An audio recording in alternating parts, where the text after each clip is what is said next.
안녕하세요. 홍콩 프리미어 TNC의 박유태 팀장이라고 합니다.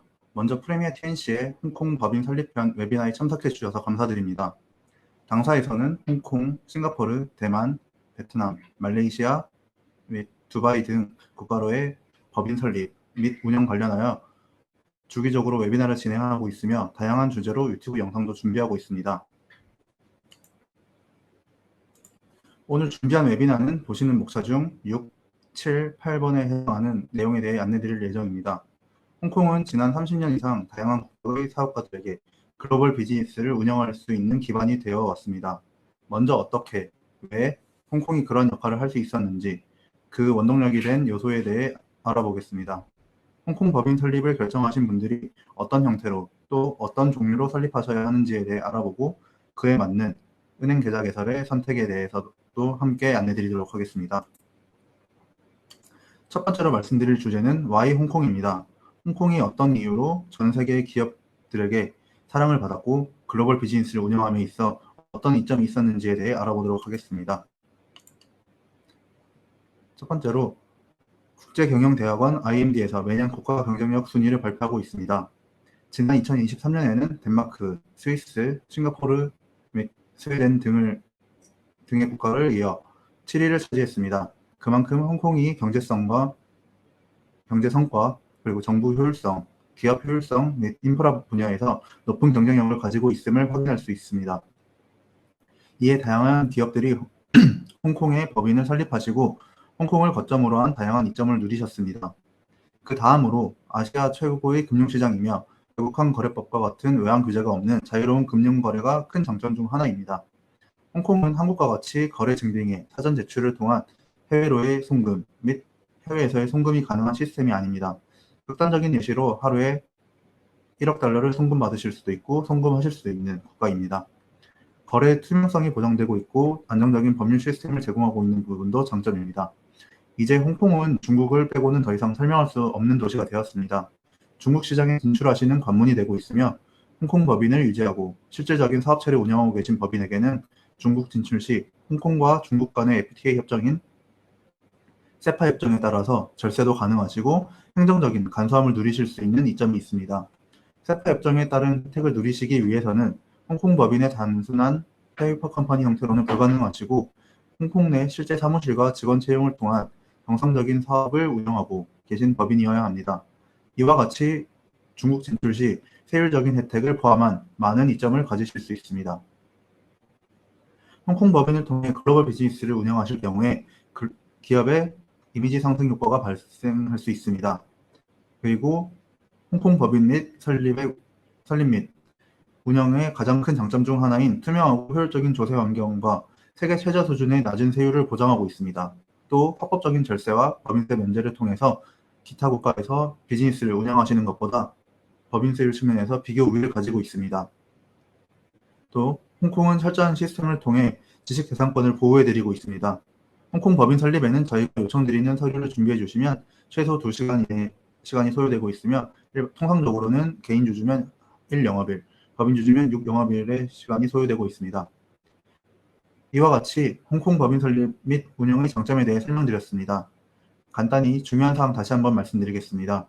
홍콩 법인 운영의 가장 큰 장점 중 하나가 외국환 관리법이 없다는 것입니다. 그에 따라 자유로운 금융 거래가 가능하시고 투명하고 효율적인 조세 환경과 세계 최저 수준의 낮은 세율을 누리실 수 있습니다. 홍콩 법인은 과세 대상 금액이 한국 원화 기준 약 3억 5천만 원 정도까지는 8.25%의 단일 세율이 적용되고 초과분에 대해서는 16.5%의 낮은 세율이 적용됩니다. 그 낮은 세율도 합법적으로 절세가 가능하시고 법인세 자체도 특정 조건에 부합하는 경우 합법적인 면세 신청이 가능한 국가입니다. 이와 같은 장점이 지금까지 홍콩이 글로벌 비즈니스의 거점이 되었던 주 원동력이 되었습니다. 두 번째로 홍콩으로의 진출을 결정하셨다면 어떤 형태로 진행하셔야 되는지에 대해 안내드리도록 하겠습니다. 먼저 홍콩 진출하실 때 크게 법인 형태와 비법인 형태로 구분하실 수 있습니다. 법인 형태는 신규 법인을 등록하시는 형태이며 그 구조에 따라 개인회사, 합자회사, 그리고 유한회사로 나눌 수 있습니다. 이 유한회사는 다시 공개 여부에 따라 공개 유한회사와 비공개 유한회사로 나눌 수 있습니다. 이중 개인회사와 합자회사는 소위 무한책임회사입니다. 1인 오너로 설립된 회사가 개인회사이며 2인 이상의 개인이 참여하는 무한책임회사가 합자회사입니다. 일반적으로 무한책임회사는 소규모의 홍콩 내 상가 또는 연매출이 작은 규모의 사업장에 적합할 수 있습니다.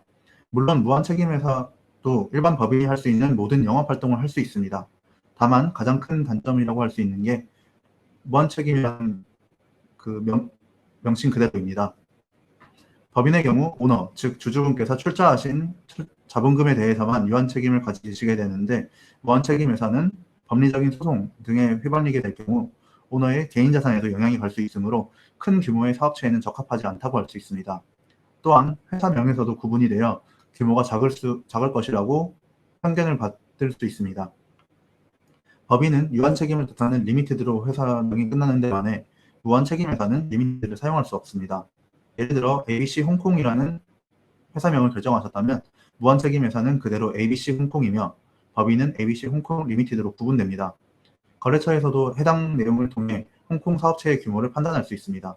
물론 장점도 있습니다. 법인세인 16.5% 대비 1.5%가 낮은 15%의 세율이 적용됩니다. 또한 법인은 무조건 외부 회계감사를 받게 되어 있으나 면제받을 수도 있습니다. 따라서 진행하시고자 하는 사업이 비교적 작은 사업체이거나 또는 작은 사업체인 경우 무한책임회사도 고려하실 수 있습니다. 하지만 현재 홍콩에서는 개인회사 및 합자회사 등 무한책임회사는 홍콩 아이디카드 소유자만 등록하실 수 있습니다. 따라서 홍콩 외의 국가에서 사업을 영위하고 계시고 홍콩 외의 국가에 거주하고 계신 외국인은 거의 대부분 유한회사로서 사업을 진출하고 계십니다. 앞서 말씀드린 대로 유한회사는 공개 유한회사와 비공개 유한회사로 나누어지며 대부분은 비공개 유한회사로 진행하고 계십니다. 간단히 홍콩 주식시장에 상장을 목적으로 사업 진출하실 경우에는 공개 유한회사를 설립하시고 그 외의 경우에는 비공개 유한회사로 설립하시면 됩니다. 즉 신규 홍콩 법인 중 90% 이상이 비공개 유한회사 형태로 설립되고 있습니다. 반면 비법인 형태는 홍콩 법인이 아니고 외국 법인을 홍콩에 등록하시는 형태입니다. 두 형태의 가장 큰 차이점이라고 하면 지사는 홍콩에서 자체적인 매출이 발생할 수 있으며 연락사무소는 불가합니다. 홍콩 내에서 사전 시장조사 또는 사후 AS만 담당할 경우에는 연락사무소 등록을 진행하실 수 있으며 그 외의 대부분 사업체는 일반적인 영업활동, 계약 체결 등을 진행할 수 있는 지사 또는 비공개 유한회사 형태로 설립을 진행하십니다. 비율적으로 보시면 거의 99%의 사업체가 비공개 유한회사 형태로 나머지 1% 정도가 지사 형태로 사업 진출을 하고 계십니다. 이때 많이 고민하실 수 있는 지사와 비공개 유한회사의 선택 기준에 대해 말씀드리겠습니다. 지사로 진출하시는 대표적인 업종은 금융권과 건설사입니다. 이유는 지사의 경우 본사와 동일한 자본금 계정을 사용하기 때문에 별도의 자본금 설정 필요 없이 자유로운 자본의 이동이 가능합니다. 따라서 자본 거래가 많은 금융권이나 건설사가 많이 선택하시는 형태입니다. 그 외의 경우에는 굳이 지사 형태로 선택하실 필요가 없다고 말씀드릴 수 있습니다. 그 외로 지사를 선택하시는 이유는 매출 형태가 홍콩에 인식할 수 없고 본사에서 매출 확산이 필요하신 경우입니다. 그러한 특수한 경우에 일반 무역업을 영위함에도 불구하고 지사 등록을 진행하시는 경우도 있습니다. 하지만 법인 형태로 설립하신 경우에도 본사와 연결 매출 확산이 가능하므로 굳이 지사 형태를 선택하실 필요는 없을 것으로 판단됩니다. 지사는 홍콩 법인이 이행해야 하는 모든 법률도 이행해야 하며 일반 법인이 이행하지 않아도 되는 추가적인 보고사항도 있어 운영함에 약간의 복잡함이 있습니다. 또한 지사 등록에 시간도 더 많이 소요되며 준비할 자료도 많기 때문에 앞서 말한 특수한 업종 또는 이유가 아니시면 법인 형태로 설립하고 계십니다. 당사에서 지금까지 약 6,000개 이상의 업체의 홍콩 진출을 지원드렸는데요. 연락사무소와 지사 형태는 아직까지 약 70업체 정도만 진행하셨었습니다. 정리하여 개인회사와 비공개 유한회사를 법인 형태로, 지사와 연락사무소를 비법인 형태로 구분하실 수 있습니다. 개인회사 설립은 홍콩에 거주하고 계신 한국분이시면 가능하시지만 대부분 불가능하시기에 비공개 유한회사 형태를 많이 선택하고 계시다고 말씀드릴 수 있습니다. 다음으로 홍콩 진출을 결정하신 경우 법인과 지사의 설립, 또는 등록시와 유지사항의 차이점에 대해 좀 더 자세히 비교하여 말씀드리겠습니다. 등록 형태를 먼저 보면 법인은 홍콩 현지 법인 및 독립법인을 설립하시는 것이고 지사는 한국의 본사를 홍콩에 등록시키는 형태로 보시면 됩니다. 회사명은 법인의 경우 원하시는 장명이 가능하며 후미에 유한 책임을 뜻하는 리미티드를 포함해야 합니다. 예를 들어 ABC 리미티드라는 형태로 장명하실 수 있습니다. 반면 지사의 경우 자유로운 장명은 불가하고 한국 본사의 회사명 그대로 사용하셔야 합니다. 예를 들어 한국 본사가 ABC CO Ltd인 경우 홍콩 지사도 동일하게 등록하셔야 합니다. 설립 요건은 법인의 경우 개별 등기이사, 주주, 자본금을 구성하실 수 있으나 지사의 경우 본사의 법인 등기부등본상의 모든 이사진을 등기해야 하며 정관 또는 정관 또한 본사의 정관을 영문 번역 공증받으시어 동일하게 홍콩 기업등록부에 등기해야 합니다. 홍콩 지사는 본사의 동일한 자본금 계정을 사용하기 때문에 주주를 등록하지는 않습니다. 설립에 소요되는 시간은 개인 주주 법인의 경우 온라인 접수를 통해 최소 2시간, 통상적으로 1영업일 소요되고 있으며 법인 주주의 경우 6영업일 소요됩니다. 여기서 참조하실 수 있는 점으로 100% 법인 주주인 경우 6영업일이 소요되는데 반해 개인 주주가 1%라도 함께 참여하시는 경우 온라인 접수가 가능하여 최소 2시간, 통상적인 1영업일 이내 법인 설립도 가능할 수 있습니다. 지사의 경우에는 훨씬 많은 시간이 소요됩니다. 최소 14영업일이 소요되고 있습니다. 법인은 신고제인데 반해 지사 등록은 승인제입니다. 지사 등록은 당사를 통해 모든 서류를 기업 등록국에 제출하면 담당 공무원이 배정되어 검토 후 승인하게 됩니다. 검토 절차 중 추가 서류 제출을 요청하는 경우도 있어 길게는 4에서 5주 이상이 소요되기도 합니다. 주주, 즉 모기업의 책임은 법인의 경우 출자금 내에서 유한 책임입니다. 예를 들어 한국 모회사가 $10만 10만 불의 자본금을 출자하였을 때 그 금액에 해당하는 부채 등 법적 책임을 지게 됩니다. 반면 지사의 경우 본사가 무한 책임을 지게 됩니다. 이러한 면에서 지사가 법인보다 불리한 부분도 있어 홍콩 진출 형태를 결정하실 때 함께 고려해 주시기 바랍니다. 영업이익의 배분에 대해서도 법인의 경우 홍콩 법인에 귀속되며 배당금 등의 형태로 주주에 귀속시킬 수도 있습니다. 지사의 경우에는 지사에 귀속하실 수도 있고 배당금 형태가 아니더라도 언제든지 홍콩에서 발생한 이익금을 본사로 귀속시키실 수도 있습니다. 설립 자본금은 법인의 경우 주주당 최소 홍콩달러 1불입니다. 즉 홍콩 법인의 주주가 1인인 경우 최소 자본금은 홍콩달러 1불이라고 할 수 있습니다. 지사의 경우에는 별도의 설립 자본금을 설정하실 필요가 없으며 본사와 동일한 자본금 계정을 사용하게 됩니다. 홍콩 지사도 홍콩 법인이 이행해야 하는 모든 대정부 보고사항을 동일하게 이행해 주셔야 합니다.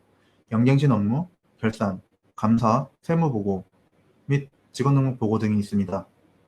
홍콩 법인과 지사는 동일하게 단일세율 16.5%가 적용됩니다. 2018-19 세무연도부터는 이중세율 구간이 적용되고 있습니다.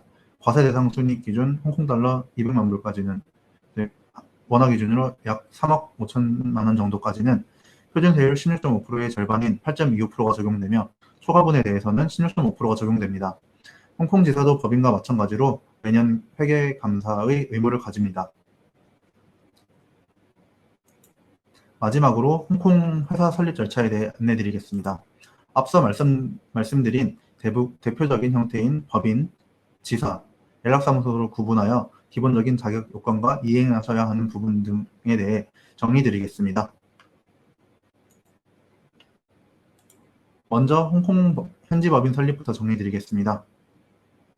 첫 번째로 상호를 선정해 주셔야 합니다. 앞에서 말씀드렸던 바와 같이 기존에 등록되지 않은 상호명은 사용 가능합니다. 별도의 법인명 예약 제도는 없으며 선점하신 분이 해당 법인명을 사용하시게 됩니다. 당사로 선호하시는 법인명을 공유 주시면 실시간으로 사용 가능 여부를 확인드릴 예정입니다. 홍콩의 법인명은 영문이 기본이며 필요시 주문을 변기할 수 있습니다. 물론 혼용은 불가능합니다. 다음으로 1인 이상의 등기이사를 선정해 주셔야 합니다. 여러 가지 기준이 있습니다. 주요 조건으로는 만 18세 이상의 자연인이시면 등기이사로 선임할 수 있습니다. 다른 몇몇 국가들과 같이 현지인 등기사를 선임할 필요는 없습니다. 주주도 홍콩 현지인 또는 현지 법인의 참여가 필요하지 않아 외국인 또는 외국 법인 100% 소유의 법인 설립이 가능합니다. 업종에 따른 별도의 제한도 없습니다. 또한 등기이사와의 겸임도 가능하여 최소 구조로 1인이 등기이사 겸 주주로 참여하시어 1인 법인으로서도 설립이 가능합니다. 자본금은 말씀드렸던 바와 같이 최소 홍콩달러 1불입니다. 만약 자본금을 설정하시고 자본금 납입 이후에 운영비로 사용하실 경우 해당 금액을 자본금으로 설정하시면 됩니다. 예를 들어 초기 1년간 운영 자금을 $10만 10불로 책정하셨을 경우 $10만 10만 불 정도를 자본금으로 설정하시고 자본금 납입하시어 주식 발행하신 후에 운영 자금으로서 사용하실 수 있습니다. 홍콩은 업종에 따른 제약이 없어 법인 설립 시 표준 정관을 준비해 드릴 예정입니다. 법인명, 발기인 명부에 따라 1, 2페이지만 법인별로 상이하고 이후 페이지에 대해서는 모든 업종에 적용할 수 있는 표준 정관을 제공하고 있습니다. 만약 꼭 기입돼야 되는 정관 내용이 있으면 추후에 변경 등기 통해 진행하실 수 있습니다. 회사 간사는 기입해 둔 바와 같이 TCSP 라이선스를 보유한 홍콩 법인 또는 개인만 등록하실 수 있습니다. 회사 간사의 선임은 필수사항입니다. 홍콩 회사 간사에 대해 간략히 설명드리자면 홍콩 회사 조례에 따라 법인이 이행해야 하는 모든 재정 보고사항을 대행해드리는 주체라고 보시면 됩니다. 일반적으로 홍콩 정부와 법인의 실질적인 오너 사이에서 중간 매개체 역할을 하게 됩니다. 대표적으로 공문서 수발 등의 업무를 이행하며 매년 또는 주기적으로 홍콩 정부에 신고가 필요한 대정부 보고사항에 대해 미리 안내드리고 행정적인 업무를 대행하게 됩니다. 마지막으로 홍콩 법정 등록 주소지입니다. 홍콩은 사업장의 임대차 계약서 없이 법인 설립이 가능한 국가입니다. 일반적으로 홍콩 내 사무실을 구축하지 않으신 대부분의 고객사에서는 당사에서 제공드리는 당사의 홍콩 등록 주소지를 사용하고 계십니다. 이후 홍콩 내 사무실 구축하시게 되면 당사에 별도로 말씀 주시면 변경 등기 진행하여 자체 주소지 사용하실 수 있습니다. 모든 조건을 충족하시면 당사에서 홍콩 법인 설립 서류를 준비 드릴 예정입니다. 말씀드린 대로 개인 주주로 구성되는 경우 온라인 제출이 가능하며 100% 법인 주주로 구성 시 당사에서 직접 서류를 기업등록부가 세무국에 제출하여 6영업일 후 법인 설립증서와 사업자 등록증을 수령하게 됩니다.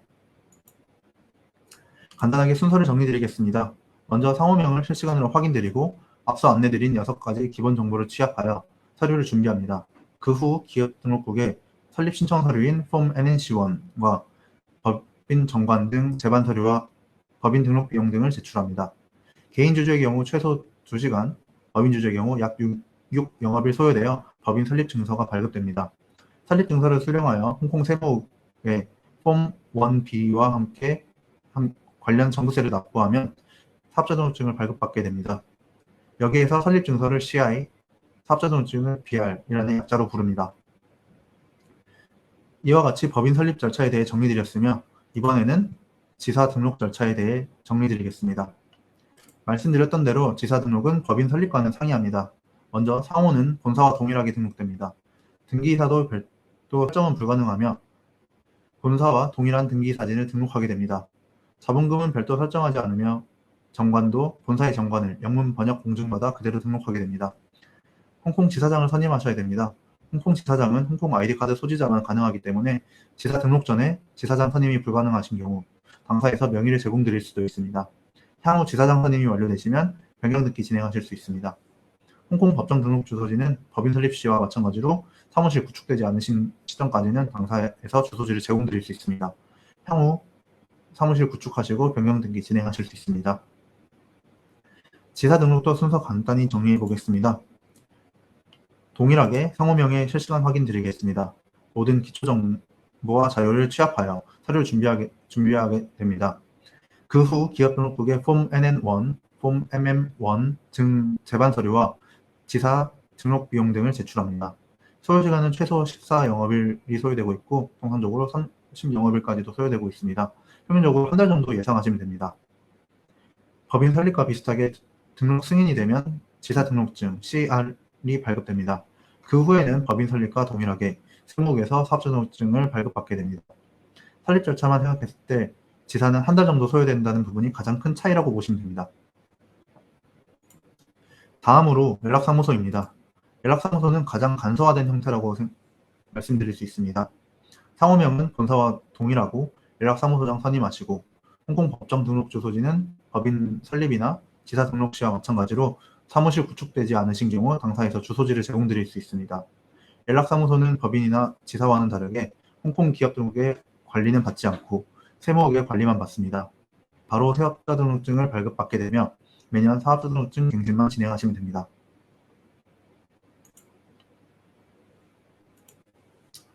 앞으로 홍콩 법인 설립 및 지사, 연락사무소 등록 시 유관부처였던 기업 등록국과 세무국에서 매년 대정부 보고사항을 이행하셔야 합니다. 기업 등록국 보고보다는 세무국에서 사업 운영에 도움이 될 수 있는 다양한 정보를 확인하셔야 합니다. 일반적으로 웹사이트에서 대부분의 필요한 정보를 확인하실 수 있습니다. 특수 사항에 대한 문의는 메일을 통해서도 하실 수 있고, 문의하시면 빠르면 1영업일 이내, 늦어도 2영업일 이내에 답변을 받으실 수 있을 것으로 예상합니다. 물론 당사로 문의 주시면 당사에서도 안내드릴 수 있는 부분에 대해 답변 드릴 수 있도록 하겠습니다. 다만 필요시 직접 연락하시면 관련된 상세 안내 받으실 수도 있으니 참조해 주시기 바랍니다. 이렇게 법인 설립 및 지사 등록이 끝나고 법인 설립 또는 지사 등록이 끝나고 나면 해외 직접 투자 신고를 진행하셔야 됩니다. 홍콩 법률은 아니고 한국에서 해외에 법인을 설립하시거나 지사를 등록하시는 분들이 의무적으로 이행하셔야 되는 신고제도입니다. 우선 해외 직접 투자 신고에 대해서 안내드리겠습니다. 일반적으로 한국의 금융감독원 및 한국의 주거래은행의 직접 투자 신고팀에 문의하시면 다양한 안내 받으실 수 있습니다. 간단히 말해 한국 법인 또는 개인이 해외 법인 설립 또는 지사를 등록하신다는 것은 해외의 주식을 취득하시는 것과 같은 의미입니다. 주식은 한국의 외국환 관리법에 의거 투자자산으로 분류됩니다. 즉 투자자산 취득으로 볼 수 있습니다. 따라서 일주의 주식을 취득하시는 것도 해외 직접 투자 신고 대상이 될 수 있습니다. 먼저 법인 설립 전 사전 신고가 진행되어야 하며 말씀드린 바와 같이 주거래은행 담당자에게 홍콩에 법인을 설립할 예정이고 관련 안내 요청하시면 신청 서식 등 공유드릴 예정입니다. 설립이 완료되시면 해당 신고를 완료해 주시고 설정하신 자본금을 납입해 주셔야 합니다. 설정 자본금이 단 홍콩달러 1불이더라도 해당 홍콩달러 1불을 납입해 주셔야 합니다. 그렇게 한국에서 정상적으로 자본금 납입이 완료되신 경우 당사로 송금 신청서 또는 입금 확인서를 전달해 주시면 그에 맞추어 주식증서를 발급해 드릴 예정입니다. 해당 주식증서로 증권 취득 보고를 진행해 주셔야 하는데 자금 납입 후 6개월 이내 사고신고를 진행해 주셔야 합니다. 이행하지 않을 경우 외국환관리법 위반이 됩니다. 간단하게 홍콩 법인의 등기서류와 주식증서를 증빙서류로 제출하시면 됩니다. 그 이후에는 종합소득세 신고 기한인 매년 5월 말까지 홍콩 법인의 연간 실적 보고를 진행하셔야 합니다. 결산 보고서로 충분하실 수도 있고 감사 보고서의 제출이 필요하실 수도 있습니다. 필요 서류는 확인하시어 당사에 요청해 주시기 바랍니다. 해외 직접 투자 신고를 진행한 은행 담당자에 해당 서류를 제출해 주시면 됩니다. 추후 홍콩 법인을 청산하시게 되거나 폐업 진행하시게 되면 청산 관련한 폐업 등기증이 발급됩니다. 해당 처분 이익에 대해서도 주주였던 한국 법인 또는 개인의 송금 가능하실 수 있습니다. 이렇게 정상적으로 해외 직접 투자 종료 신고를 진행하실 수 있습니다. 해당 제도에 대해 인지하시고도 안 하시는 경우도 있고 모르셔서 못 하시는 경우도 있는데 홍콩 법인을 정상적으로 운영하시고 향후에 이익금을 한국으로 정상적인 방법으로 반환하시기 위해서는 홍콩 법인의 해외 직접 투자 신고는 반드시 진행하셔야 됩니다. 가까운 주거래은행 지점에 방문하시어 안내 받으실 수 있으니 꼭 확인하시어 진행하시기 바랍니다. 법인 설립이 완료되면 은행 계좌 개설을 진행하셔야 되는데요. 홍콩은 다른 국가와는 다르게 법인 설립 이후 계좌 개설 절차를 진행하실 수 있습니다. 다시 말해 홍콩 법인 설립이 완료되어야만 은행 계좌 개설 절차를 진행하실 수 있으며 은행 계좌 개설이 되어야만 자본금 납입이 가능한 국가입니다. 일부 국가는 자본금 가계정을 개설하고 자본금 납입이 완료되어야만 법인이 설립되는 경우도 있습니다. 하지만 홍콩은 선행에서 은행 계좌 개설이 완료된 다음에 자본금을 납입하시는 구조입니다. 하여 시간이 2달 이상 차이가 날 수 있습니다. 홍콩은 3대 금융도시로 불릴 만큼 전 세계 70여 개 이상의 주요 은행이 진출해 있으며 한국계 은행인 KB하나은행, 신한은행, 우리은행, IBK 기업은행, 국민은행 등 10개의 은행도 진출해 있습니다. 홍콩 법인의 계좌 개설을 결정하실 때 어떤 부분을 중점적으로 고려하셔야 하는지 정리드리겠습니다. 크게 홍콩 현지은행과 한국계 진출은행을 구분할 수 있고 최근에 많이 사용되고 있는 홍콩 가상계좌도 있습니다. 어떤 분들에게 홍콩 현지은행이 적합할 수 있고 또 어떤 분들에게 한국계 진출은행이 적합할 수 있고 또 홍콩 가상계좌가 어떤 부분에서 장점이 있을지 정리드리겠습니다. 먼저 홍콩 현지은행은 홍콩 내 지점수가 많아 소매금융 위주 고객에게 유리하실 수 있습니다. 현금 거래가 많으시고 다양한 인터넷 뱅킹 플랫폼을 사용하셔야 되는 분들, 또는 소위 PG사라고 부르는 페이먼트 게이트웨이와의 연결이 필요한 이커머스 업종을 영위하시는 분들은 현지은행이 더 적합할 수 있습니다. 현금카드 및 신용카드 발급이 가능할 수 있어 이런 사용처가 다양한 분들은 현지은행을 선택하실 수 있습니다. 또 당연히 한국계은행보다는 HSBC, 시티은행, 스탠다드차타드, 또 DBS 등의 은행과 같은 글로벌 은행이 대외 신용도가 높으므로 향후에 거래처에 은행 정보 등을 제출하실 때 홍콩 법인이 한국계은행을 사용하시는 것보다는 대외적인 신용도를 높일 수 있습니다. 이러한 부분들이 홍콩 현지은행의 장점이 될 수 있습니다. 반면 어떤 부분이 단점이 될 수 있냐면 한국과 다르게 홍콩의 은행은 최저 잔고를 유지해야 하는 의무가 있습니다. 각 은행별 요청하는 최저 평균 잔고를 유지하지 못할 경우 매월 유지비가 발생하게 됩니다. 메인터넌스 피라고 하는 비용이 발생합니다. 또 다른 제일 큰 단점이 언어적인 문제입니다. 현지은행은 한국어 지원이 안 되기에 영어 또는 중국어로만 교신이 가능합니다. 또 담당 고정 직원이 없습니다. 물론 은행 입장에서 어느 수준 이상의 매출이나 수익이 발생하는 구조의 법인 계좌에는 담당 직원을 배정해 주는 경우가 있으나 대부분의 계좌에는 담당 직원이 없이 진행됩니다. 문제가 발생했을 때 한라인을 통해서만 문의 가능하십니다. 홍콩에 계시지 않는 경우 지점 방문도 불가능하시고 전화하실 때 항상 국제전화를 이용하셔야 됩니다. 또 전화가 연결되더라도 직접적인 안내는 받지 못하시고 질의사항만 남기시면 24시간 또는 48시간 이내에 회신을 받으실 수 있습니다. 빠른 응대가 되지 않는 게 큰 단점이라고 할 수 있습니다. 다음으로 한국계 진출은행의 장단점을 알아보겠습니다. 홍콩 현지은행의 단점이 한국계 진출은행의 장점이 될 수 있습니다. 담당 한국 직원이 배정되다 보니 응대가 빠를 수 있고 또 언어적으로도 한국어 교신이 가능하여 교신이 편리하다는 점이 가장 큰 장점이 될 수 있습니다. 또 한국 본사와 자본 거래가 있으시거나 지급 보증을 받으시거나 스탠바이 LC 등을 받으시는 경우 당연히 동일한 은행을 설정하시어 수수료적인 장점을 누리실 수도 있고 시간적으로도 빠르게 진행하실 수 있는 게 장점이라 할 수 있습니다. 그리고 한국계 진출은행을 사용하시는 법인의 대표적인 업종이 무역입니다. 무역을 하시면서 페이먼트 텀을 LC로 진행하시는 경우에는 가능하시면 한국계 진출은행 이용을 권고드리고 있습니다. 현지은행으로 진행하시면 수수료율도 비교적 높고 서류 절차, 속도도 상당히 느립니다. 한국계 진출은행은 경우에 따라 급할 때는 먼저 사본 제출 통해 업무를 승인하는 경우도 있고 사후 원본 보완을 통해 업무를 진행하는 경우도 있습니다. 그래서 LC를 사용하시는 고객사에는 한국계 진출은행을 선택하셨다 권고드리고 있습니다. 한국계 진출은행의 단점은 홍콩 현지은행의 장점이라고 볼 수 있습니다. 우선 도매금융 중심입니다. LC를 받으시거나 송금 입금을 받으시는 데는 전혀 문제가 되지 않습니다. 현금 거래는 제한적으로 사용하실 수 있고 현금카드와 신용카드는 발급이 불가능합니다. 또 마지막으로 홍콩 가상계좌가 많이 사용되고 있습니다. 해당 가상계좌는 코로나를 지나면서 홍콩에 직접 오실 수 없었던 분들이 많아지고 또 그 시점에 여러 가지 좀 불편한 점이 있었다 보니 점점 더 많이 사용되고 있습니다. 가상계좌의 장점은 계좌 개설까지 짧은 소요 시간이 되고 있고 또 온라인 마켓, 피지 사용 등이 비교적 편리합니다. 또 온라인 송금 수수료 또한 다른 은행에 비해서 저렴하다고 할 수 있습니다. 단점은 현금 사용이 불가능합니다.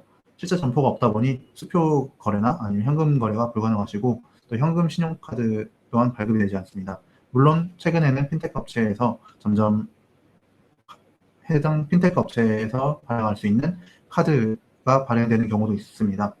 또 해당 가상계좌 또한 외국의 업체다 보니 영어 또는 중국어로만 교신할 수 있는 부분이 분명 단점이라고 할 수 있습니다. 당사에서는 2개 이상의 은행 계좌 개설 또는 이제 유지하시길 권고드리고 있습니다. 최근 은행에서 임의적으로 은행 계좌를 폐쇄하는 경우가 발생하고 있습니다. 그 결정에 대한 어필을 불가능하고 통지받으시면 해당 통지의 발행일로부터 30일 이내 잔고를 출금 처리하셔야 됩니다. 현재 은행 계좌 개설 절차가 매우 힘들며 시간적으로도 최소 6에서 8주 정도 소요되고 있습니다. 즉 계좌 폐쇄 통보받으시고 신규 계좌 개설 절차를 진행하시면 폐쇄 시점까지 계좌 개설이 불가능할 수도 있다고 볼 수 있습니다. 가장 이상적인 상황은 현지은행 하나, 한국계 진출은행 하나 또는 현지은행 하나 그리고 홍콩 가상계좌를 운영하시어 서로의 장단점을 상호 보완하시며 이용하시는 것입니다. 앞서 말씀드린 가상계좌에 대해서 추가적인 설명드리겠습니다. 한국에서는 아직 익숙하지 않은 개념이지만 코로나를 지나면서 홍콩에서 매우 활성화되고 있습니다. 간단히 말씀드리면 한국의 카카오뱅크 또는 토스은행과 같이 실제 점포 없이 인터넷 기반으로 핀테크 업체에서 운영하는 플랫폼이라고 보시면 됩니다. 홍콩, 영국, 호주 및 캐나다 등에서 라이센스를 받고 정식 기관으로서 등록되어 어느 정도 안정성도 확보하고 있다고 말씀드릴 수 있습니다. 인터넷 또는 스마트폰 어플리케이션으로 이용 가능하며 아마존, 쇼피파이, 페이팔 등 전자상거래 피지사와도 연동의 장점이 있다고 할 수 있습니다. 가상계좌의 큰 특징들을 보면 홍콩에 방문 없이 계좌 개설 가능할 수 있는 부분이 있고 또 일반적인 인터넷 스마트폰 뱅킹을 통한 송금 모두 가능합니다. 스위프트 코드 등 은행 정보는 홍콩의 시중은행인 스탠다드 차터드 은행 또는 시티은행 또 DBS은행 등의 정보가 제공되어 거래처에서 은행 정보로는 가상계좌 여부를 확인할 수 있는 방법은 없습니다. 최대 보유 가능 잔액 및 최소 잔고 유지액도 없어서 사용 편리하실 수 있고 또 주요 11개 통화를 이용하실 수 있는 부분도 장점이라고 할 수 있습니다. 지금 은행계좌 개설은 상당히 힘듭니다. 법인이든 지사든 연락사무소든 전 세계적으로 자금 세탁 방지법 강화로 모든 절차가 강화되고 있습니다. 법인 관련된 개인과 법인 상관없이 검증을 진행하고 있어 다양하고 방대한 서류를 요청하고 있습니다. 한국도 물론 계좌 개설 심사가 강화되고 있으나 홍콩은 더 강력하게 심사를 요청하고 진행하고 있습니다. 앞에서도 말씀드렸던 바와 같이 홍콩은 외국환 관리법이 없어 사전 증빙서류 없이도 10만 불을 송금하실 수 있고 송금 받으실 수 있는 그런 국가입니다. 따라서 계좌 개설 단계에서 심사를 강화하여 사전에 그 불확실성을 최소화하고 있다고 보시면 됩니다. 보통 홍콩 법인 설립 시 지사 또는 연락사무소 등록 시 계좌 개설을 진행하시는데 그 시점에는 홍콩 법인, 지사, 연락사무소는 아무런 사업 이력이 없습니다. 하여 등기이사, 주주 또는 모회사 등의 기존 사업 이력 등을 제출하셔야만 심사가 진행될 수 있습니다. 이를 위해 당사에서 요청드리는 서류는 개인에 대해서는 간단한 양력, 타 국가에서 운영 중이던 영문 사업자 등록증, 재무대표 등 사업 증빙이 필요할 수 있습니다. 또 이력서, 경력증명서 등도 증빙서류를 제출하실 수 있습니다. 사업 준비 단계에서의 이메일 기록 등도 증빙 자료가 될 수 있습니다. 이러한 증빙 자료가 제출이 되지 않으면 계좌 개설 승인 확률은 현저히 낮아진다고 말씀드릴 수 있습니다.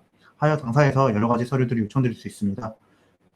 좀 불편하신 부분이 있으시더라도 가능한 많은 자료를 전달 주셔야 당사에서도 좀 계좌 개설 확률을 높이는 자료들을 취합하고 선정하여 제안 드릴 수 있으니 요청드리는 서류에 대해서 최대한 많은 지원 부탁드리겠습니다. 오늘 준비드린 웨비나는 여기까지입니다. 관련 내용 중 추가 문의사항이 있으시거나 또 사전에 문의하신 내용, 또 본 웨비나 시청하시면서 질의사항 남겨주신 내용들은 본 웨비나 종료 후 당사에서 별도로 연락드려 안내드릴 수 있도록 하겠습니다. 추가 문의사항이 있으시면 유선 연락, 이메일, 카톡 또는 위챗 등 당사의 교신 채널을 통해 연락 주시면 빠르고 정확하게 추가 논의 드릴 수 있도록 하겠습니다. 또한 홍콩, 싱가포르, 베트남, 대만, 말레이시아, 두바이 등의 국가로 법인 설립하시고 또 운영 관련하여 지속적인 웨비나를 진행하고 있사오니 참석하시어 유용한 정보 받아가시기 바랍니다. 또한 유튜브를 통해서도 여러 가지 주제로 안내드리고 있습니다. 당사 유튜브에서도 유용한 정보 받아가실 수 있길 바랍니다. 이상 홍콩 프리미어 TNC 박이태 팀장이었습니다. 웨비나 시청해주셔서 감사합니다.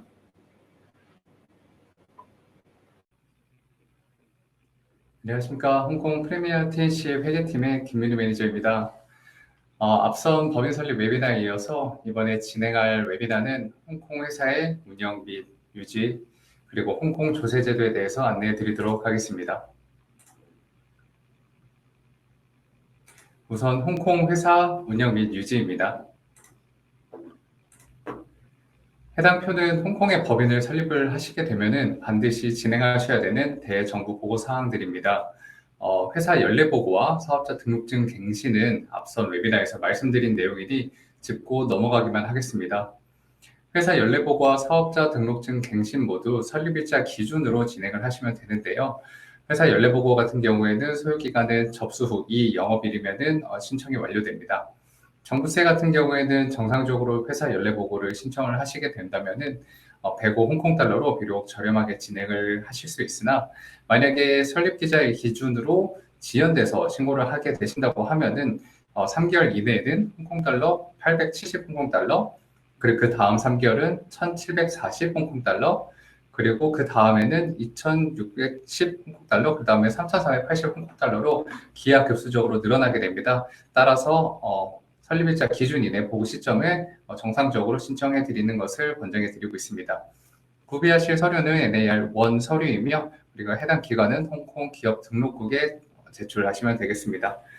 기한 이내에 미보고 시에 벌금이 발생하니까요. 일단은 정상적으로 신청을 하시는 게 매우 중요할 것 같습니다. 또한 사업자 등록증 갱신 같은 경우에는 정부세가 홍콩 달러 2,200달러가 발생이 됩니다. 이 또한 미갱신 시에는 벌금이 부과가 되고요. 해당 기간은 회사 연례 보고와 다르게 홍콩 기업 등록국이 아닌 홍콩 세무국과 진행을 하셔야 됩니다. 유의사항으로서는 마찬가지로 기한 내 미보고 시에 벌금이 발생되고 추가적으로 미보고 시에는 차후에 법원 소환까지 이루어질 수 있는 점 참고 부탁드리겠습니다. 다음은 이제 법인 소득세 보고와 직원 등록 보고에 대해서 안내해 드리도록 하겠습니다. 먼저 법인 소득세 보고입니다. 법인 소득세는 법인을 설립하시게 된 후에 최초 설립 후 이제 18개월 이내에 회계연도 기준 매년 보고하셔야 됩니다. 최초 설립하시게 된 이후에 2000년도부터는 매년에 한 번씩만 진행하시면 되겠습니다. 소요기간 같은 경우는 약 한 달에서 2달 정도가 소요됩니다. 다만 법인소득세 보고의 소요기간이 이제 한 달에서 2달 걸린다고 이제 말씀을 드린다는 것은 법인소득세 신고서를 제출을 하고 난 뒤에 법인세 납부 고지서가 나오게 되는 시점까지 걸리는 시간이라는 점을 말씀드리겠습니다. 법인소득세 신고 시 진행 필요한 감사보고서 작성은 제외한 시간이며 이제 당사와 만약에 진행하시게 되는 회계 결산과 감사는 별도로 시간이 소요된다는 점 참고 부탁드리겠습니다. 홍콩은 전 세계에서 가장 낮은 법인세율을 가지고 있는 나라 중 하나입니다. 홍콩의 통상적인 법인세율은 16.5%인데요. 다만 현재는 이중 과세율을 적용을 해서 최초 200만 홍콩 달러까지는 약 8.25%, 그리고 초과분은 16.5%의 법인세율이라 생각해 주시면 됩니다. 또한 법인세 면제 신청이 가능합니다. 적용 가능한 법인 사업 구조가 별도로 존재하고 있으며 저희 프리미어 텐시에서는 최초 법인 회계 결산 시에 사업 구조에 따라서 법인세 면제 신청이 가능한지 검토를 진행을 해드리고 있으며 만약에 적용 가능한 법인의 시에는 해당 법인세 면제 신청을 권유를 해드리고 있습니다. 법인세 면제의 자세한 사항은 법인 유지 파트 이후에 조세제도 관련해서 안내드릴 때 조금 더 자세하게 짚고 넘어가도록 하겠습니다. 또 법인소득세 보고 시에 구비하셔야 될 서류는요, 이제 당연히도 법인소득세 신고서랑 그리고 감사보고서, 세액조정 명세서와 함께 이제 증빙 자료들을 준비를 해주시면 됩니다. 만약 법인 설립을 하시게 된 후에 당사와 회계 결산 감사를 진행을 하신다고 하게 되면은 저희 쪽으로 초기에 결산을 위해서 전달을 해주셔야 되는 결산 자료들만 완벽하게 구비를 해주시면은 당사 프리미어 TNC에서 모든 업무를 맡아서 도와드리고 있으니까요. 별도로 법인소득세 신고를 위해서 추가적으로 전달 혹은 진행을 해주실 사항은 없으십니다. 법인소득세 신고서 같은 경우에는 홍콩 세무국에 제출을 하게 되어 있고 유의사항으로는 이 또한 정부 보고 사항이기 때문에 발행이 되고 제출 기한이 별도로 있습니다. 때문에 이제 반드시 기한 내에 신고를 하셔야 되고요. 만약에 미보고 시에는 가산세 또는 이제 주 법적 절차까지 진행될 수 있는 사항입니다. 다음으로는 직원 등록 보고입니다. 직원 등록 보고는 홍콩 세무국의 과세 연도가 이제 3월 31일인데요. 해당 연도가 지나게 된 4월 1일부터 통상적으로 발행이 되게 됩니다. 직원 등록 보고는 발행이 되면은 한 달 이내에 신고를 하셔야 되고요. 해당 부분 같은 경우에는 제출을 하실 때 별도로 납부하셔야 되는 정부세는 없습니다. 다만 구비하셔야 될 서류는 이제 BIR 56A 서류를 제출을 하셔야 되고 만약에 직원이 있으시다고 하면은 개별적으로 한 명당 한 장씩 56B 서류를 준비를 해서 말씀드린 56A 서류와 함께 홍콩 세무국에 제출을 하셔야 됩니다. 이제 정부세는 없지만 마찬가지로 정부 보고 사항이기 때문에 보고 기한도 있고 만약에 미보고 시에는 벌금도 발생이 되고요. 또한 지속적으로 미보고 시에는 법원 소환까지 이루어지게 됩니다. 또한 직원 등록 보고 같은 경우에는 제출하신 금액들을 기반으로 이게 직원들의 개인 소득세 신고서가 발행이 되기 때문에 매우 중요한 사항이라고 말씀드릴 수 있겠습니다.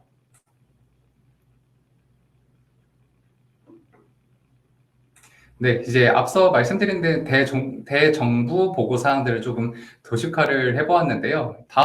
자세한 사항은 다음 슬라이드에서 하나하나씩 하면서 이제 살펴보도록 하겠습니다.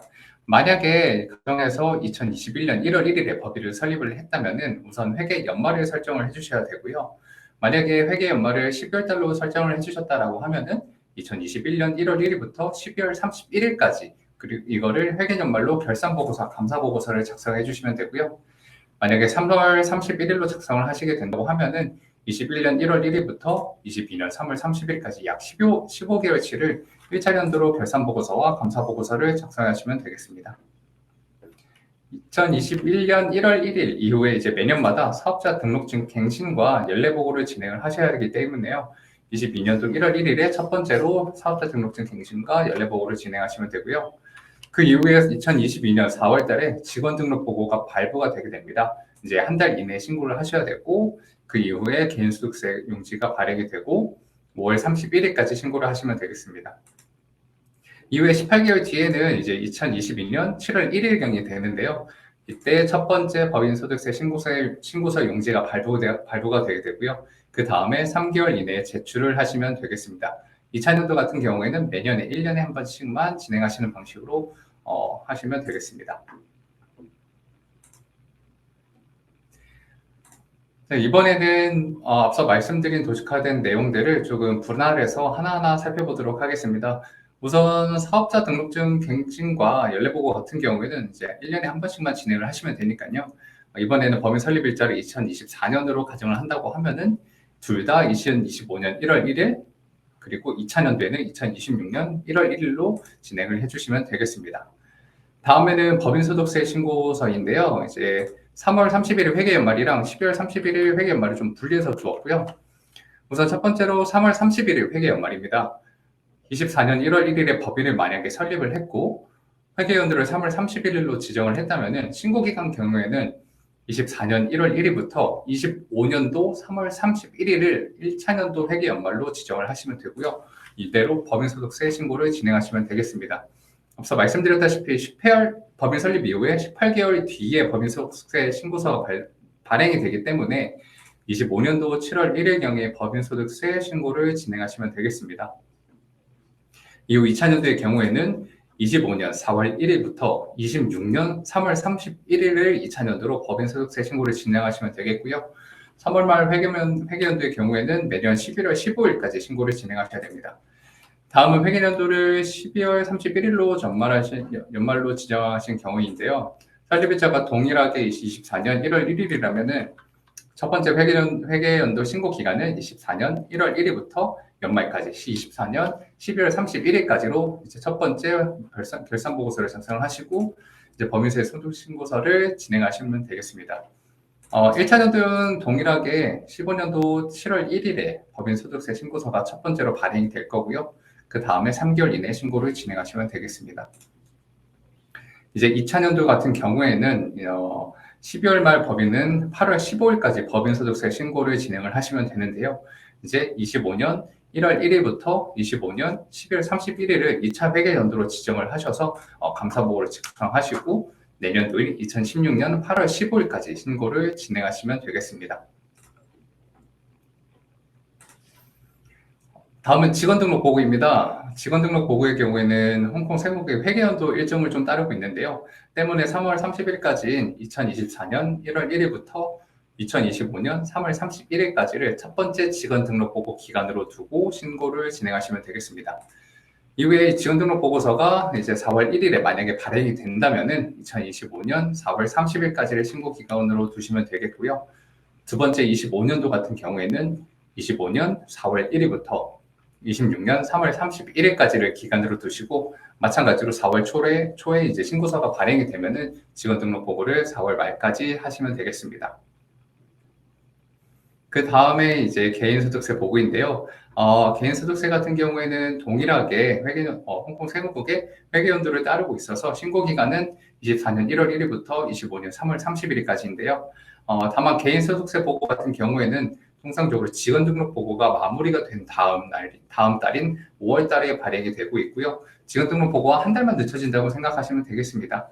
네, 일단은 1차년도 같은 경우에는 그런 동일한 기간으로 신고를 하시면 되겠고, 2000년도 같은 경우에도 직원 등록 보고와 동일하게 25년 4월 1일부터 26년 3월 31일까지 진행을 하시면 되겠습니다.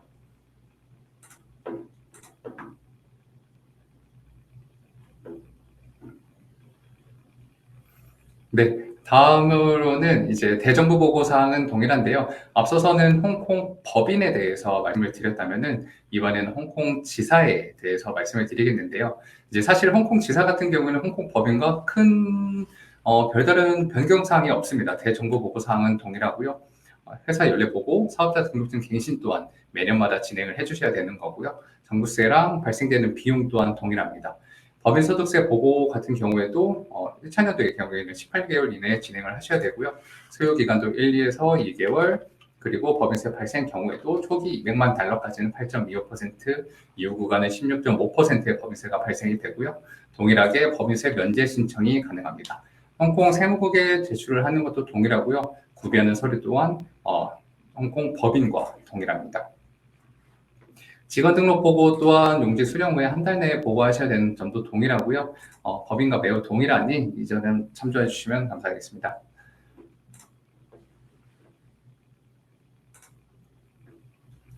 다음으로는 홍콩의 연락사무소를 개설하시는 경우입니다.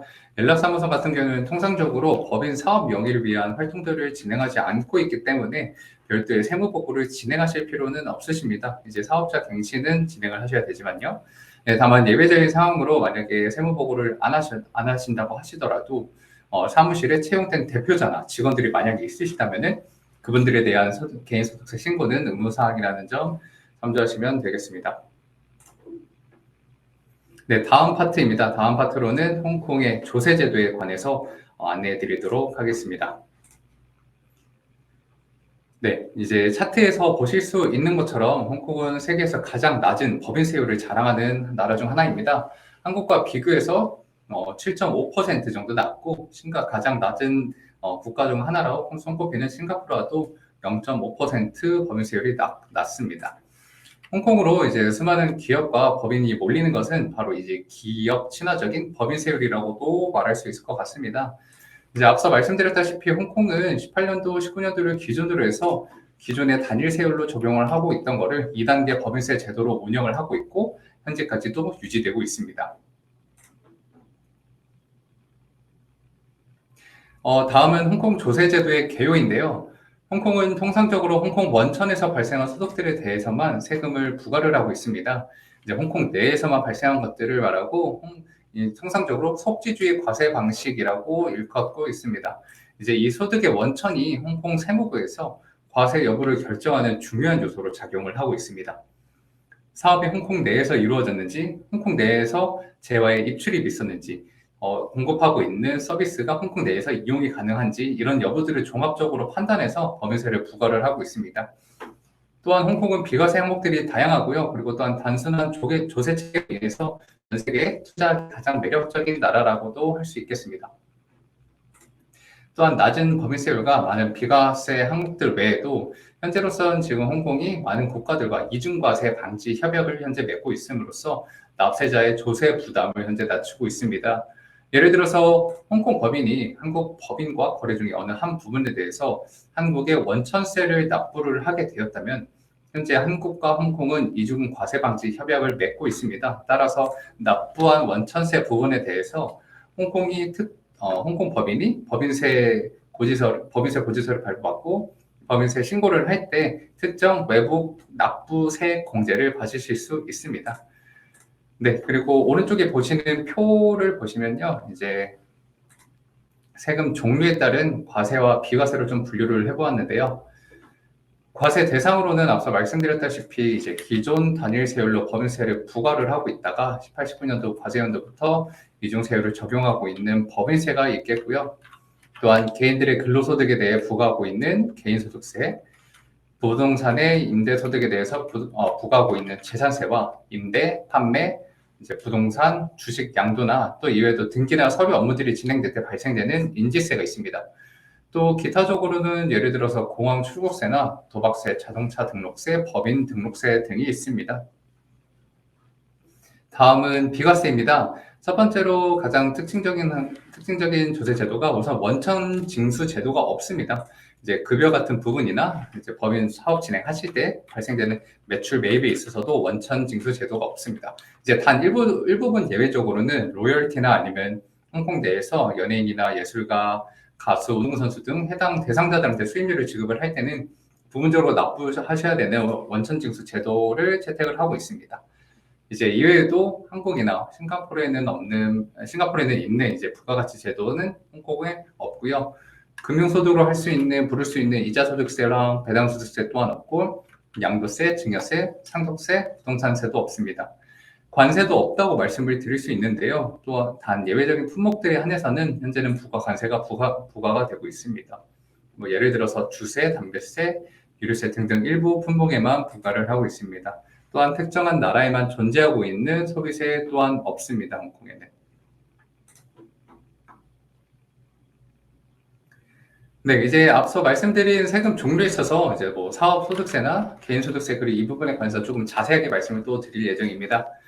이제 앞서 말씀드린 내용인데요. 현재 법인이나 파트너십, 신탁자, 그리고 법인체 등 홍콩이 중요한 점은 소득이 홍콩 내에서 발생한 홍콩 원천일 경우에만 법인 소득세, 이제 사업 소득세라고도 부르죠. 이 납세 의무가 발생이 됩니다.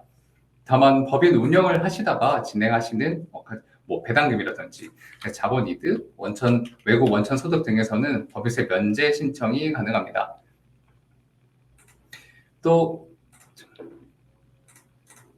이제 홍콩 조세제도 중에서는 법인 소득세 신고 기한을 앞서 말씀을 드렸었는데 조금 더 자세하게 한 번 더 말씀을 드리겠습니다. 이제 일단 통상적으로 저희가 많이 채택을 하시게 되는 12월 31일을 회계 연말로 이제 지정하시는 법인들이 많은데요. 이 12월 31일 회계 연말을 저희는 통상적으로 D코드라고 부르고 있고요. 정확하게는 12월 달에서 존재하고 있는 회계 연도들을 D코드라고 부르고 있고, 이분들의 세무 보고 기한은 해당 연도가 지난 내년도 8월 15일까지입니다.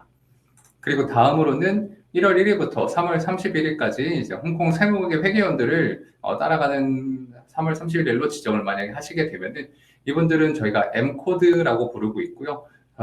이분들은 이제 해당 연도 11월 15일까지 세무 보고를 마치셔야 됩니다. 또한 이외에도 홍콩 같은 경우에는 자유로운 국가이기 때문에 회계 연말을 마음대로 설정을 하실 수가 있는데요. 따라서 4월 1일부터 이제 11월 30일까지 회계 연도를 지정하시는 분들의 경우에는 N코드라고 부르고 있고, 이분들의 경우에는 앞서 다른 D코드나 M코드와는 조금 별개로 용지를 만약에 수령을 하시면은 세무 보고 기한이 별도로 있는 것이 아니라요. 이제 바로 한 달 이내에 신고를 진행을 하셔야 되겠습니다.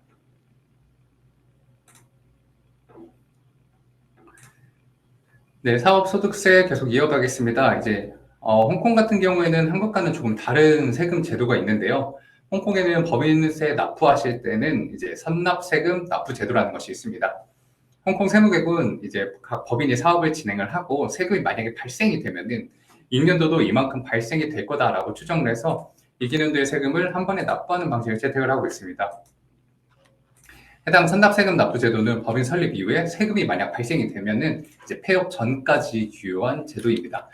만약 납부한 선납세금 법인세가 초과될 경우에는 물론 환급 또한 가능하고요. 밑에 제가 간단하게 예시를 좀 작성을 했는데요. 이 예시로 좀 설명을 한번 드리겠습니다.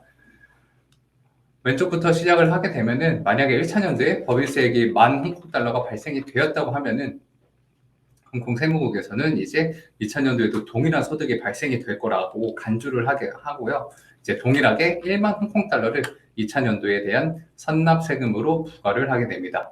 그렇기 때문에 따라서 1차년도 회계신고를 마치고 세금 보고서를 받아들게 보시면은 1차년도에 대한 사업 부분에 대한 세금을 1년치만 납부를 하는 게 아니라 2차년도 또한 동일하게 납부를 하셔야 됩니다.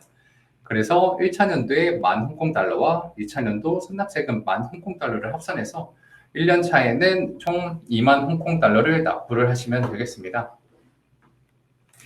이제 사업이 진행되고 2차년도에 들어가서 만약 세금이 6,000 홍콩달러로 2차년도 세액이 확정이 되었다고 하면요. 이제 1차년도와 동일하게 3차 연도에 대한 선납세액을 같이 납부를 하셔야 됩니다. 그렇게 되면은 2차 연도에 대한 세금 6천과 3차 연도에 대한 선납세금 6천, 총 12,000 홍콩 달러를 세금으로 납부를 하셔야 됩니다. 다만 앞서서 1차 연도에 2차 연도에 대한 선납세금을 미리 냈기 때문에요. 10,000 홍콩 달러를 납부를 하셨기 때문에 12,000 홍콩 달러 납부를 하셔야 되는 세금에서 선납세금을 제외를 10,000 홍콩 달러를 제외를 하게 되면요. 2차 연도에 총 납부를 하셔야 되는 세금은 2,000 홍콩 달러만 납부를 하시면 되겠습니다. 이제 추가적으로 3년차까지 진행이 돼서 만약에 다시 한번 세금 신고를 하고 고지서를 받아보게 되셨는데 3차 연도 같은 경우에는 2,000 홍콩 달러를 세금으로 내야 된다라고 만약에 고지를 받았다면 그와 동일하게 4차 연도 또한 선납세액을 4차 연도에 대한 선납세액을 먼저 계산을 해주겠고요. 그렇게 되면은 3차 연도에 대한 세액 2,000, 선납세금 이제 2,000 해서 총 4,000 홍콩 달러를 3차 연도에 대한 세금으로 납부를 하시면 되겠습니다. 단 이 또한 2차 연도에 선납세액을 6,000 홍콩 달러를 미리 선납세금을 납부를 하셨기 때문에 4,000 홍콩 달러에서 6,000 홍콩 달러를 제외를 하게 되면은 마이너스 2,000 홍콩 달러가 되는데요.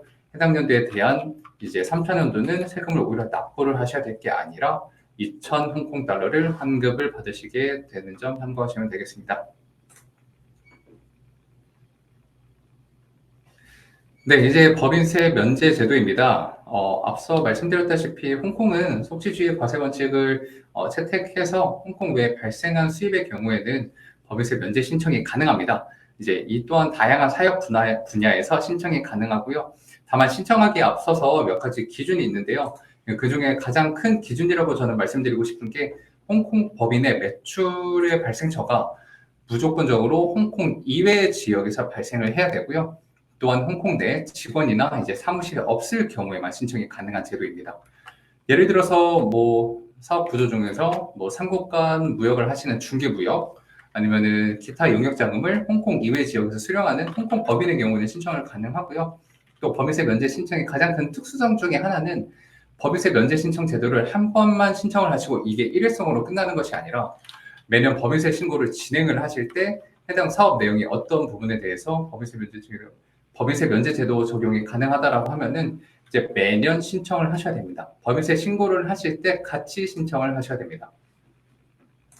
또 다른 특수성으로는 이제 법인 설립을 하시고 난 뒤에 1차 년도 법인세 신고를 하실 때 신청하시는 것이 가장 중요한데요.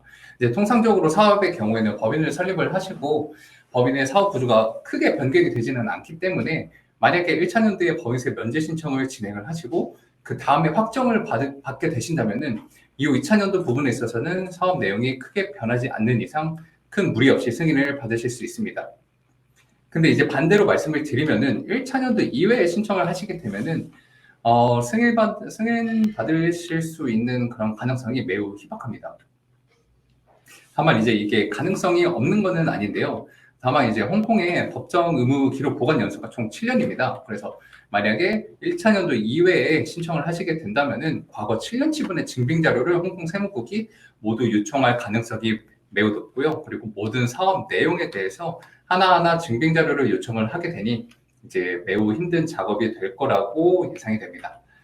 또 홍콩 법인이 이제 순수한 재무적인 기능을 했을 때만 신청이 가능하고 예를 들어서 재화나 용역 같은 게 이제 홍콩 내에서 접근이 가능하다면은 신청하기 어렵습니다.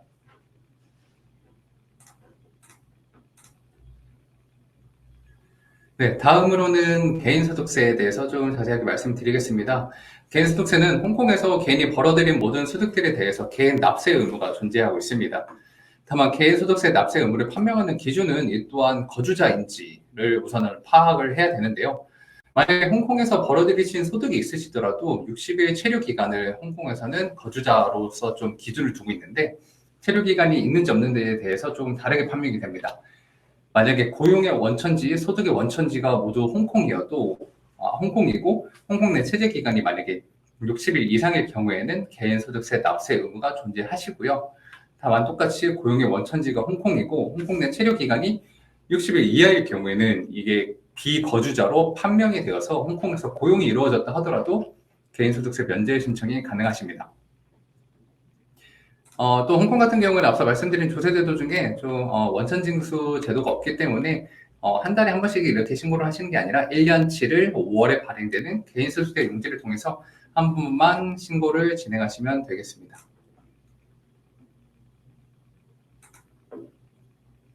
네, 이제 개인소득세율에 대해서 조금 안내를 드리겠습니다. 그냥 홍콩의 개인소득세율의 경우에는 두 가지 세율이 있는데요.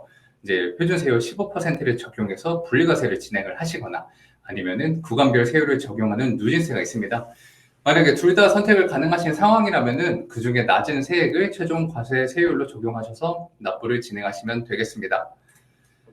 개인소득세 신고 기간은 매년 4월 1일부터 그 다음 연도 3월 31일까지이며 과세용지는 통상적으로 5월 초에 발행돼서 보고 기간은 개인소득세 용지에 명시가 되어 있는 날짜로부터 한 달 이내 제출을 진행하시면 되겠습니다.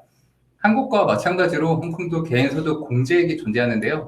이제 다양한 소득 공제와 세액 공제들이 있는데 다만 기본적으로 받을 수 있는 인적 공제는 이제 개인 같은 경우에는 현재 기준으로 13만 2천 홍콩달러까지 공제를 받으실 수 있고요. 결혼하신 분들이 나오면 배우자 공제로 13만 2천 홍콩달러까지.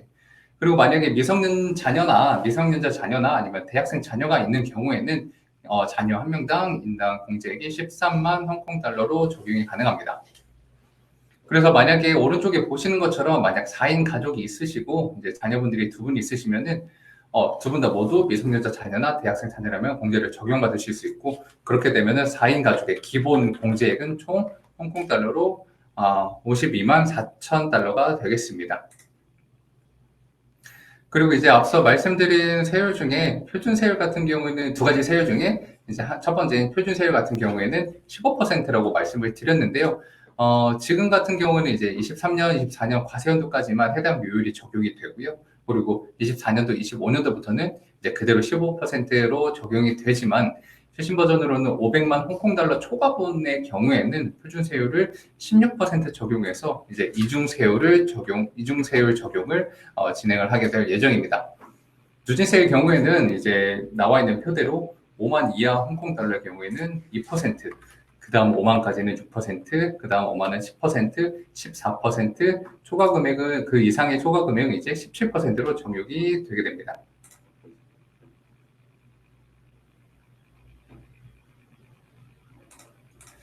네, 다음은 직원 등록 보고입니다. 앞서 자세하게 말씀을 드렸기 때문에 현재 슬라이드는 간단하게 말씀을 드리고 넘어가도록 하겠습니다. 직원 등록 보고는 4월 1일부터 3월 30일까지 홍콩 세무국의 회계연도와 동일한 기간을 과세 기간으로 잡고 있고요. 이제 고용인이 아닌 고용주가 신고를 하시는 제도입니다. 홍콩 법인은 등기이사를 포함한 모든 직원들의 근무지랑 급여 지급 내역을 포함한 직원 등록 보고 신고하시는 게 의무 사항입니다. 직원 등록 보고 신고서는 매년 4월 1일에 발행이 되고 발행일로부터 직원 등록 보고 용지에 표기되어 있는 발행일로부터 한 달 이내에 신고를 진행을 하셔야 됩니다. 또 신고하신 거를 기준으로 개인소득세 용지가 발행이 될 예정입니다. 이제 추가적으로 직원 등록 보고에는 조금 자세하게 말씀을 드리면 다양한 서류들이 있는데요.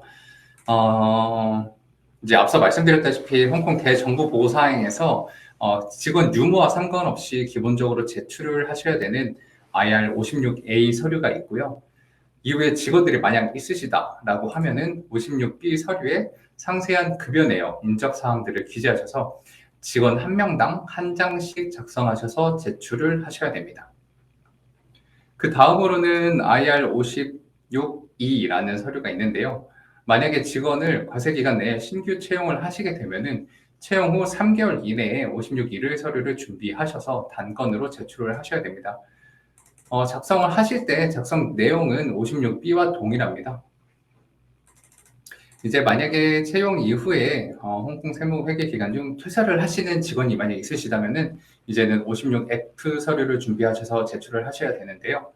퇴직 한 달 전에 마지막 직원 등록 일자부터 퇴직일까지 급여 정보를 신고를 하셔서 이제 진행을 하시면 되는데 직원 등록 보고를 부분적으로 신고를 하신다라고 생각하시면 편할 것 같습니다. 그리고 그 다음으로는 56G 서류가 있는데요. 이 또한 직원 퇴사 시 작성하는 서류는 동일합니다. 이제 다만 홍콩 내국인 거주자의 경우에는 이제 지속적으로 퇴사 이후에도 홍콩에 거주하기 때문에 추후에 홍콩 세무국에서 개인소득세 용지를 발용해서 징수하는 데 큰 무리가 없는데요. 이제 다만 외국인의 경우에는 이제 퇴사 시 홍콩이 아닌 해외로 이제 출국을 하는 경우에는 56G 서류를 준비를 해주셔야 됩니다. 따라서 이제 뭐 외국인들 한해서 퇴사 시 작성하는 서류라고 보시면 편할 것 같습니다. 이제 동일하게 퇴사를 진행을 하실 때 작성하는 서류이고요.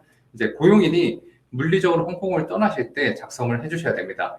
이 또한 분 마찬가지로 퇴직 한 달 전에는 최소 한 달 전에는 제출을 진행을 해주셔야 되고요. 그렇기 때문에 이제 56G를 고용주가 홍콩 세무국에 고용인의 퇴사 및 출국 위해서 이제 홍콩 세무국에 제출을 하게 되면은 홍콩 세무국에서 그 개인에게 추후에 개인소득세 용지를 발행을 하게 됩니다. 56G에 이제 기재해 주신 급여 정보를 기반으로요. 이후에 개인소득세 용지를 개인이 작성하시고 홍콩 떠나기 이전에 홍콩 떠나기 전에 이제 신고를 하시고 그렇게 되면은 개인소득세 고지서가 발행이 됩니다. 발행이 되면은 출국을 하시기 전에 그 개인이 개인소득세를 납부를 하시면 됩니다. 이제 개인소득세를 이제 정상적으로 이제 납부를 하시지 않고 출국하시면은 별도의 세금 환수 절차가 이루어지니까요. 이 점 참고 부탁드리겠습니다. 다음으로는 이제 IR56M이라는 서류인데요. 홍콩 같은 경우에는 앞서 말씀드린 대로 원천 소득세가 없습니다. 이제 다만 이제 홍콩 로열티와 관련되는 내용인데요. 이제 직원이 아니라 홍콩 현지 법인 및 개인에게 지급하신 비용을 신고를 하셔야 됩니다. 직원이 아니라 홍콩 현지 법인 및 개인입니다. 예를 들어서 현지 컨설턴트, 에이전트, 브로커, 프리랜서, 예술가 등 혹은 이제 홍콩 현지 하청업체에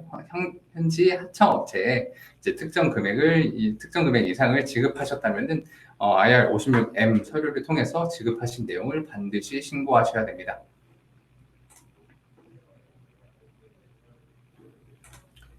네, 마지막으로는 원천 징수 제도입니다.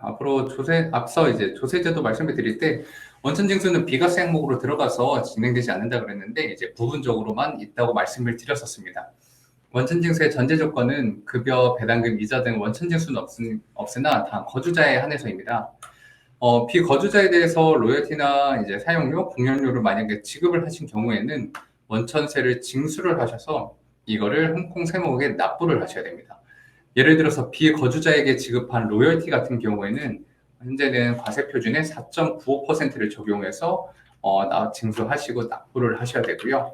또한 법인이 아닌 개인에게 로열티를 만약에 지급을 하셨다면은 과세 표준의 4.5%가 적용이 됩니다. 이뿐만 아니라 이제 특수 관계가 있는 비거주자와의 거래 시에는 지급 총액의 10%가 과세 대상으로 잡히게 됩니다.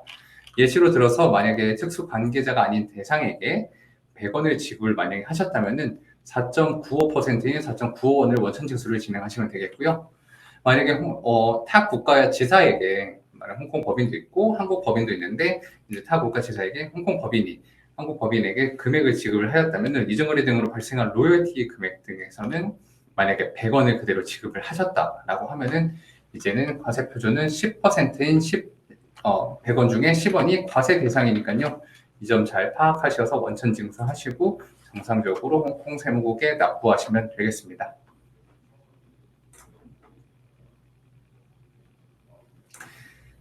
네, 오늘 제가 준비한 웨비나는 여기까지입니다. 오늘 진행한 법인 운영 및 유지와 홍콩 조세제도에 관련돼서 질문사항이 있으시다면 언제든 편하게 문의를 주시면 제가 답변을 해드리도록 하겠습니다. 이상으로 프리미어 텐시 회계팀의 김민우 매니저였습니다. 감사합니다.